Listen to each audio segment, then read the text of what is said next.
After the debt limit was raised during Donald Trump's 4 years, 3 times without any kind of confrontation, we're hearing noise from Kevin McCarthy and some of his, shall we say, more extreme members that they're going to use the debt ceiling limit as a bargaining tool to try to extract concessions.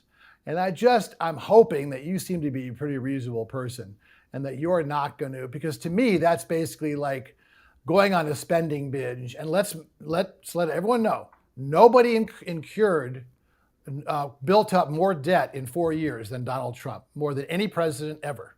Okay, so it's like you go on a spending spree and now you want to bounce the check that you send to the credit card company and risk the full faith and good credit of the US. So let me pull a Kerry and give a statement that hopes for confirmation. I hope you don't support that too. You're going to raise the debt limit without any conditions, right? You would support that? Well, I think that everything should be on the table, and the truth is that I agree. Is that a yes or a no? Everything's on the table. It's a no. I agree with McCarthy. Yeah, I agree that the conditions under Trump are different from the conditions under Biden. And a responsible adult understands the difference between conditions. And I agree, a $2 trillion tax cut? First, I'm taking a step back here, first of all, to talk. Are you going to let me answer the question? First of all, under Trump, it was a different circumstance. And I do agree with you that there's a pox on both houses, that both houses need to be responsible about the debt. I will say under Trump in 2020, that was the throes of what was happening with coronavirus. We had no idea what we were dealing with. I think we overreacted at the end of the day, and we spent too much. We absolutely did. And the Republicans, they understood that, and they tried to take the punch bowl away. This binge spending, the reason why Democrats are going to lose the House and probably the Senate is because of their spending. It's because of inflation. And the spending, which the Republicans, once Biden took over, it was unanimous. They voted against it. So they are blameless when it comes to this spending. All right, there are other factors like regulation. There are other factors.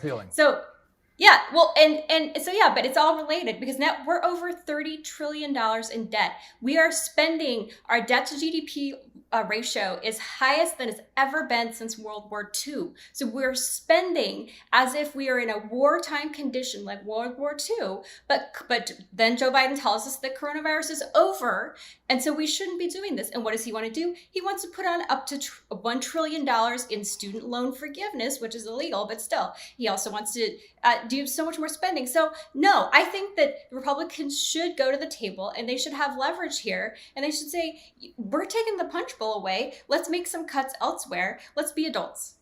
If you want to take the punch bowl away, that's fine. You know, that's what, by the way, this is what just drives me crazy about when Republicans proposed a balanced budget amendment.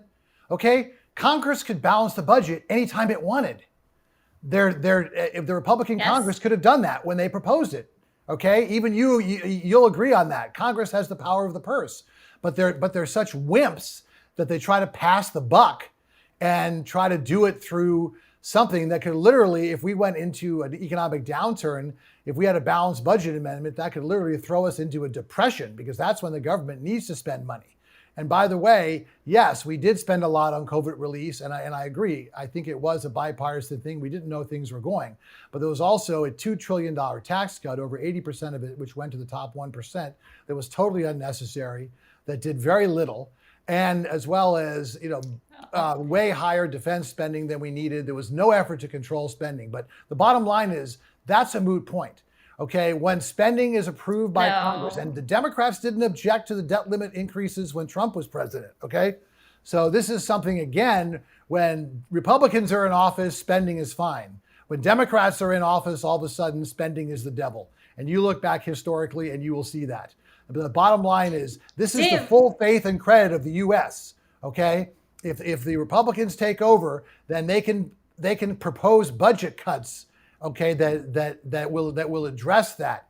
You don't hold the full faith and credit of the United States hostage for money that has already been spent. Okay, if this were future spending, then you would have a point. But you don't. This is like bouncing your payment check to the credit card company after you've gone on a spending binge. It just makes absolutely no sense. It's shooting yourself in the foot. We're gonna have to agree to disagree because So, and again, well, will you acknowledge at least that the Democrats didn't do it during the Democrats at least saw the wisdom 3 times during the Trump administration. Okay, even after that awful tax cut. You know why? Because Democrats never met a government spending that they didn't want that's to. not it. That's not the same question. Yeah, it is. No, the point is, the truth is they're that not the using tax cuts, the Democrats the Republican have never, tax cuts have paid for themselves. No, they have no. The Republican. I'm trying to answer you, to you, Dave. I'm trying to. Okay, forget it. I'm not going to answer. No tax cut is ever. I'm trying to answer your question, but you're not letting me. No, but I'm just asking you to. I'm going to move on. No, but I'm just. Go ahead. Go ahead. You're either going to let me answer it or you're not. Go ahead. So let's move on. The Treasury, the U.S. Treasury, in terms of inflows, it's been record inflows. So you can't argue to me that somehow these tax cuts reduced the inflow from Treasury. No, it did not. These tax cuts, they've paid for themselves. The middle class had record in 2019 and in first part of 2020 before COVID. Middle class, low income people, they saw record income, record median household income, record household wealth for women, minorities. So again, to our earlier conversation on John Fetterman, the road to hell is paved with nice little tattoos. You see that? I don't care about your intention. I care about the outcome. And the outcome of tax cuts is that it's been good for American workers. Okay. But the spending, and the thing is, you're totally right. It is a spending thing. Congress could at any point balance the budget. We agree on that, and we agree that there's a bipartisan problem. And we also agree that Democrats have never tried to block raising the debt ceiling when Republicans have been in power in the White House. We also agree on that, right? That's because they love to spend. Well, no, I'm not asking for a reason, but it is true. Okay, so we agree on that. Let me just respond to your tax cut thing, because what you've done is exactly the same argument that Paul Ryan and Rob Portman and the supposed adults in the room made, and it's really good subterfuge. It's, and because yes, the initial parts of the tax cut, there was middle class tax relief, but guess what? That expires next year. Who knew? Yes.